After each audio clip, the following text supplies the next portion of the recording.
We grew up in Lincoln. My dad worked in town and my mom worked in town, and my parents split up. And when my mom remarried, she remarried a farmer. They got a farm out here at Beeson. So right at Christmas time, 1968, we moved, actually 1967, we moved out here to Beeson. And my stepfather farmed a farm out here. So that's how we got to Beeson. A while after that, I met Larry. I met him at Zion Lutheran Church in Lincoln. I had gone to a youth group meeting with a friend of mine, actually one of my third cousins, and I met him there. And then shortly after that, we were in the basketball season, and Larry played basketball for the high school, and they always had dances in the old gym a lot of times after the basketball game. And so Larry asked me to go to Lincoln and have a Coke at one of the Bob's Roast Beef, I think it was, or the country school it was at the time. And that's what everybody did, was go to Lincoln for a Coke after the basketball games. I said, I have to talk to my parents. They let me go, so we went and had a Coke, and then I guess we thought we were kind of dating after that. So that was how we met, and the rest is history.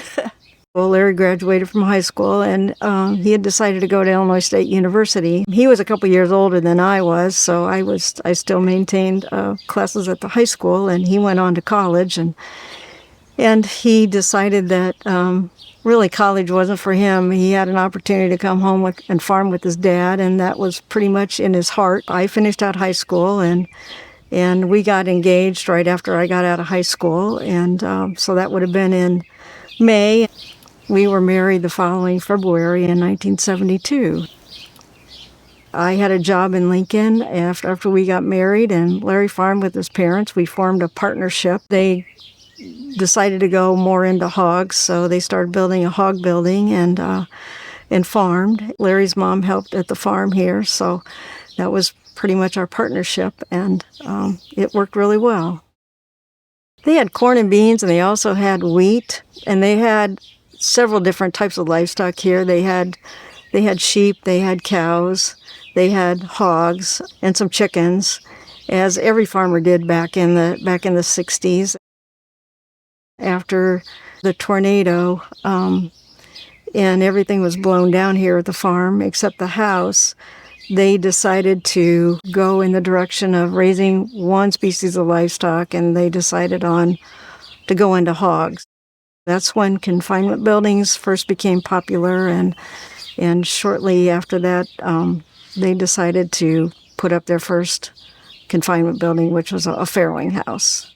They started constructing that just before we got married, and so it held 36 sows, which was at that time, in the early 70s, was a pretty good sized sow barn. So now they're lots bigger and more involved with housing lots more sows, but this was big enough for us at the time with the manpower that we had. How did you feel about raising hogs? Well, I had a job in town, so I really wasn't over here very much. And I thought it was fine if it worked for Larry's family and worked for him, then it worked for me. So I came over and helped on the days that we got snowed in, and we could get over here to the farm. We just lived around the corner at the time, while Larry's parents lived here at the farm. If we needed to get over here, which we did, to do the chores, I'd come over and help him with the chores. And a lot of times we'd have frozen waters, so it'd take pretty much of the day to unthaw the frozen waters in the building, and a good salamander type heater, and we ran that, but we finally got each one of them unthawed so the hogs could drink. There was always equipment that they would mess up, and always something to fix. And it seems like every time you'd want to go somewhere, or every Sunday morning or whatever, the hogs would get in a fight of some sort, and then they'd mess up the waters, and you'd have you'd have a water line leak, so we'd have to go over and, get the welder out and redo it and actually, just make it work for them. In the wintertime, there's always challenges. We actually bought a snowmobile so that we could get over here to the farm. We were very fortunate at the time. The Barnett Township road commissioner was our neighbor, and he lived right up at the top of the road here, right in between us and the farm. And he would always make sure he'd come and plow down towards the farm and plow up the lane and make sure that Larry got here every day that he could. So, and then a couple different times we've had to use our snowmobile to get up to his place to help them get some of the equipment going so that they could plow the roads. So they helped us and we helped them. One of the most rewarding parts of living here at the farm is just the peacefulness that surrounds this whole area. Being on the type of land that we're on, not much foliage or anything, and you can see for miles. You can see clear down to where my parents used to live on Route 10 and see the elevator and see as far north as it allows, and east and west.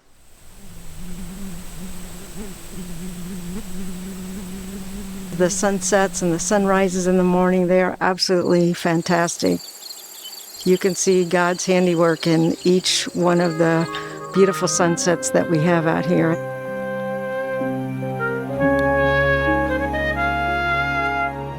It just makes you appreciate being out here in the country where you can see those, and you don't have so many buildings around that you can actually see the entire sunset or the entire sunrise.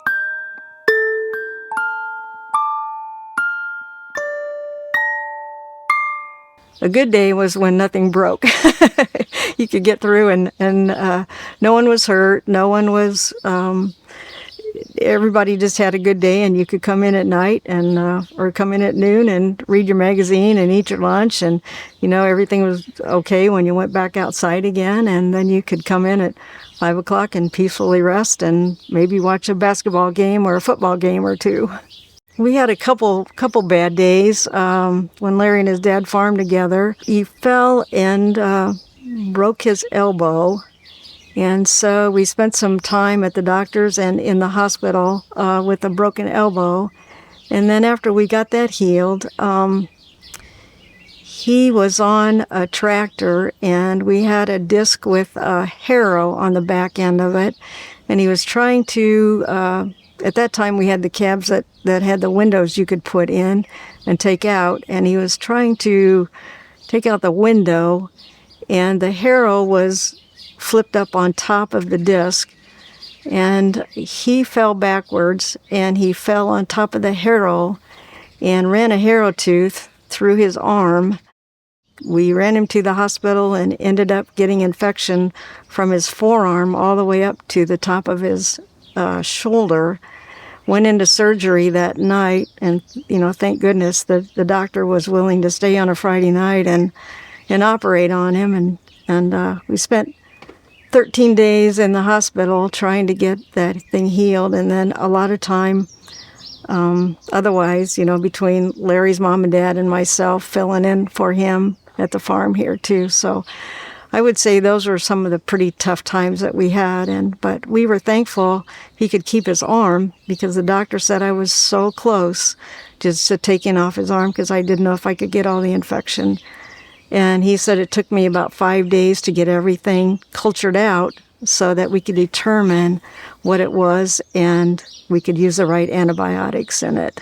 So, and the doctor asked me, I said, that night in the hallway, he said, "Tell me what a harrow tooth looks like." And I said, "Do you know what a railroad spike looks like?" And I said, that's what went up his arm. So with all of the dirt and the rust and everything, so he ended up with a lot of infection, but we were very, very thankful that he came out on top of everything.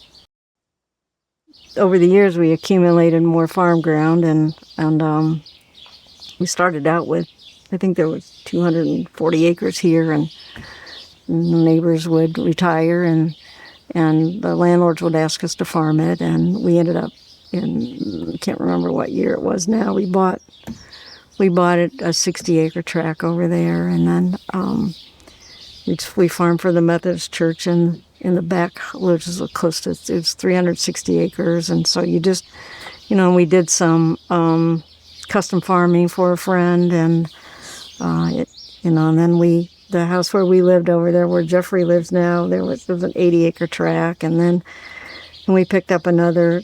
And then Larry's brother bought a couple tracts, and so then we farmed some for him too, and it ended up being about 1,700 acres by the time we were done.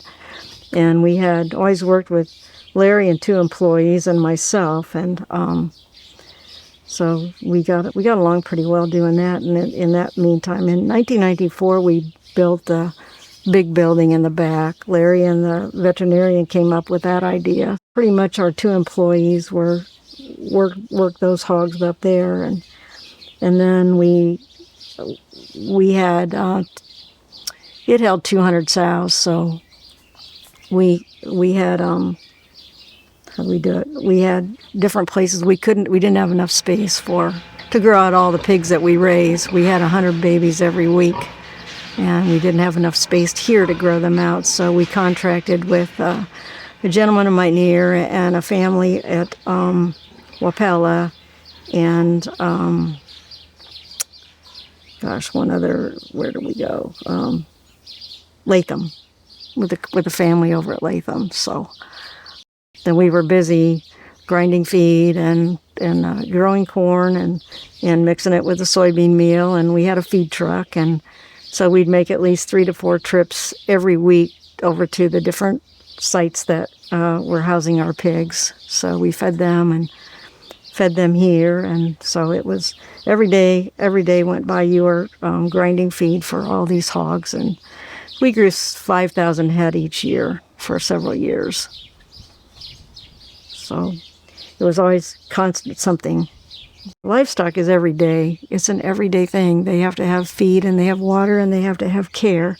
So you had to be here or have someone here at all times to take care of them. The corn and soybeans, it took a lot of time to figure out what types of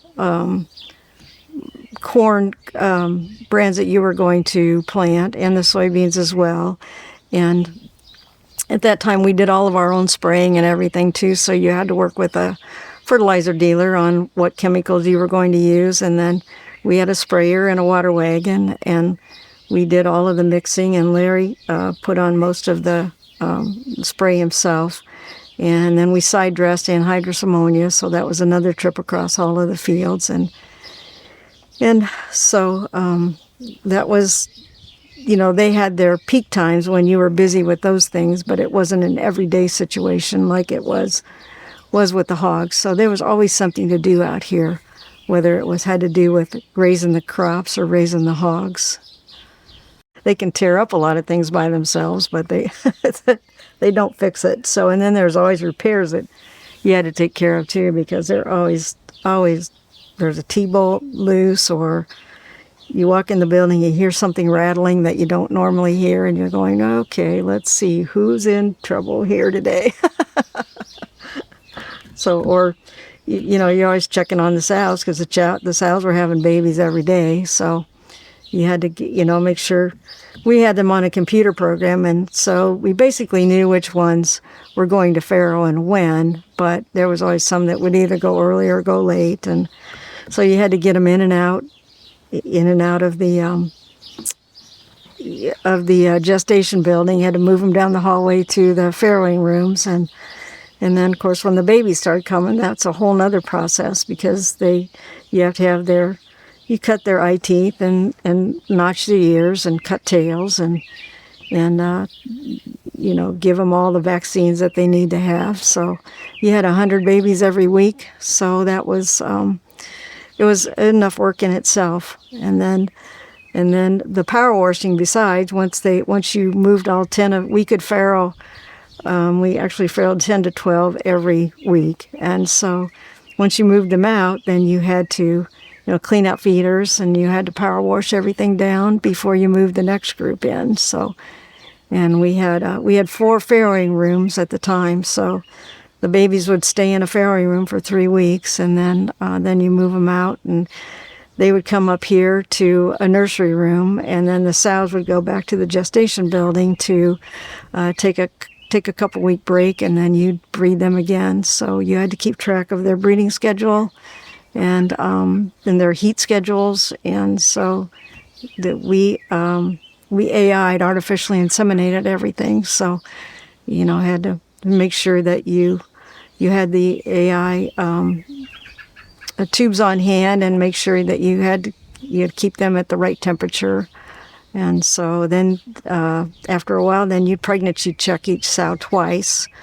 So you had a little handheld computer, and you'd rub some jelly on the camera, and then you could actually see the babies inside. So that was quite an experience. Learning how to do that, I had to learn how to do that too. So it was quite an experience, but it's really interesting just to see those babies in there. So you don't realize how hard they worked until you do it on your own. I didn't help much with that because we had the kids, and they were busy in their different school activities and things. So I was pretty much running them everywhere, and Larry was organizing everything here. So it was a pretty big deal for a while. I would help on the weekends because we had 2 employees who helped us all the time, and then they take turns on the weekends to manage the buildings. And the weekends just mainly meant chores in the morning and chores Saturday night, and then Sunday morning, and then Larry would do the chores on Sunday night. And if he wasn't feeling well or something had come up that he couldn't do them, then I would go out and check all the hogs and make sure everything was okay, and just check, make sure nothing was broken, and they could survive all night till the next day, till everybody got back back here to work at the farm. So it wasn't too tough at that point in time. So, and my main chore too was, of course, making sure there was food, and we'd have tea breaks every day at 8:30 in the morning and tea breaks at 3 o'clock in the afternoon, and made sure that everybody came in and had a drink, and they could take a little bit of a break and just kind of plan for the next day. And in the mornings we'd plan for what was going to happen the rest of the day, and the 3 o'clock break we'd plan for what was going to happen the next day, and just make sure everybody took a little break and kind of got away from things for a little bit, especially in the field. When they were in the field, I took a lot of breaks out to them in the field in the mornings and the afternoon, just to get them out of the tractors and get a little downtime for them. And then a lot of times they worked late at night, so I'd take them supper. And and then a lot of over the noon hour when they were in the field, I always took dinner to the field. So those are my main responsibilities at that point in time. We stopped and ate a meal. That was important. I took a card table out, set it up on a card table, or a lot of times on the back end of a pickup truck, and everybody would sit out, and I took chairs out, and we could just sit down and kind of relax a little bit while they were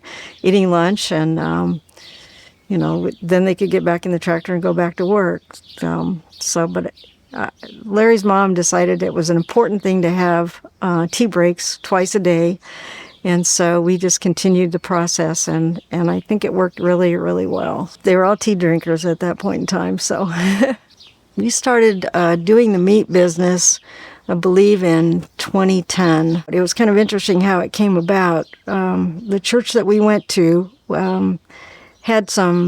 they would do some pancake and sausage dinners or suppers, or breakfast, I guess you'd call it sometimes. And we would always donate the sausage that go towards that. And one of the parishioners came up to me one day and he said, you really ought to think about the farmer's market, going to the farmer's market. And I said, Dave, that is every Saturday. I don't know if I could do that or not. And I don't know if Larry would go along with that or not. So thinking about what Dave said, I went to one of the very last farmers markets that they had up in Bloomington, and that would have been in October. And I talked to the gal who was actually managing the market, and she said, we could really use a hog farmer because we just lost our hog farmer that attends the markets, and he won't be there next year. So if you would consider doing it, we would love to have you. So I came home and told Larry, and I was just sure he was going to say, no, that's every Saturday. I don't think we can do that. And I didn't think about that in the right direction for him, because he said, let's do it. So we kind of planned our strategy, and we went to the market. We got all of the licenses that we need. We read up on all of that, and we served samples, so we had to have a sampling license. So we took a little grill, bought a little Weber Q grill, and put it in a tabletop and grilled some samples and gave them away. And most people would say, we love this and we want to take home a package. And so we didn't have the packages to take home, and so we said, we're going to have plan B. So Larry went to find a trailer. He bought us a little trailer, and my sister-in-law went to an auction and bought us another freezer. So that was our beginning. So we talked to the manager, and she was able to find us a spot that we could stay hooked up to to a trailer with a car, and so we started selling our meat by package at the market. So, and then one freezer led into another freezer in a trailer, and so Larry and our farm helpers here, they constructed the frames that the trailers go in, and so up and down the road we went with it, and before you know it, we had 13 freezers. So that's where we're at right now. So we take about 10 hogs in every month to the processor. We have a wonderful following with our meat, so we're very blessed in, again, so many different ways. It's just been a wonderful opportunity to meet so many people and to make so many different friendships and relationships, and we've met so many chefs along the way also, and we work with the chefs, and they're just, everyone that comes to the market is just, we are so thankful for all of them, and really appreciate the fact that they like our pork, and they come back for more. Well, how do I describe Larry? He was 6'2", and a healthy farmer, let me put it that way.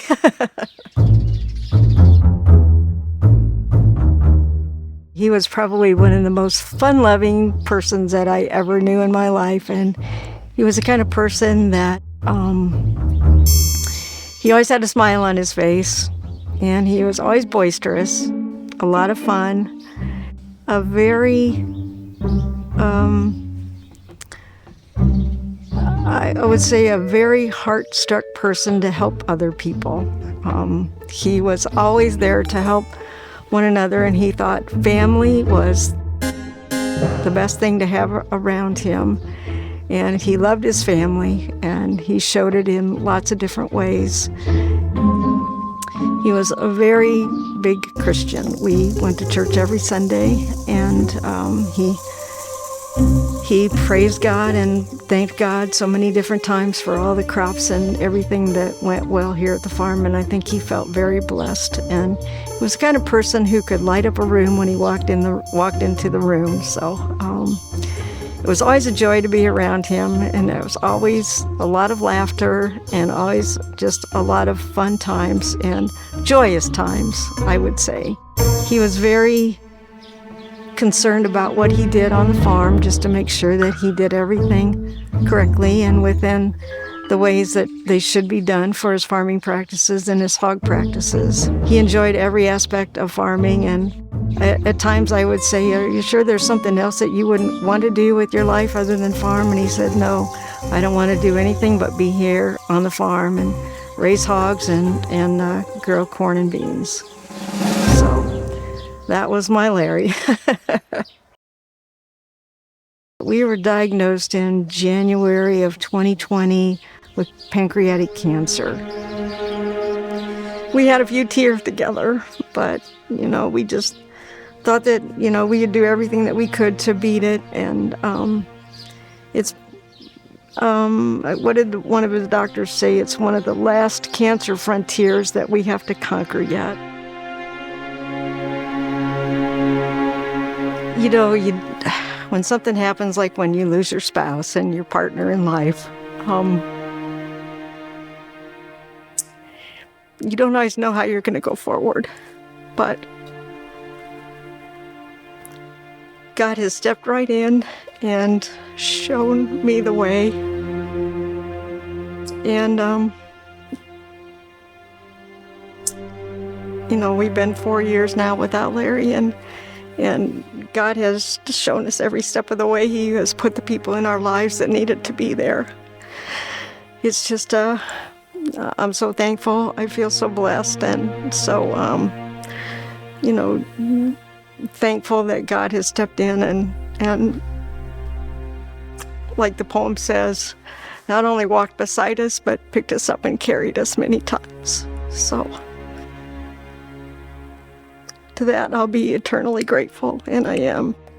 I just pray to God that He has a succession plan for us now here. So, and I know He's working on it. So we'll go with the flow until God shows us the way. The kids and I had talked about it, and the kids were really ready for me to put the farm up for sale, and they were ready for me to not be out in the hog buildings anymore. I think they were worried about me for some reason. I'm not sure. They said, "You could get knocked down, Mom, and those hogs would eat you, and we wouldn't know it." I said, "Well, so far so good. They haven't done that yet." I think you get to the point in your life when you know that it's time to phase out one part of your life and start looking towards another portion of your lifetime. We had kind of settled on maybe getting out of the business, having the hogs gone in October. But the company that we grew for ended up getting purchased by another company abroad, and they phased out all of the production in the United States. Pretty much at the same time that we were looking at maybe wanting to get out of the business. So maybe that was a gift. I was able to buy a lot of the hogs that they still had here at our farm that we didn't ship out. So we kept them and we grew them out, and that's what we're finishing up using here for the meat business right now until we figure out what we're going to do for sure. So we've been cleaning the buildings and getting them all fixed up and cleaned out so that we could show the farm off and just have everything in good order for someone who might want to purchase it and come into it, be able to go to work right away.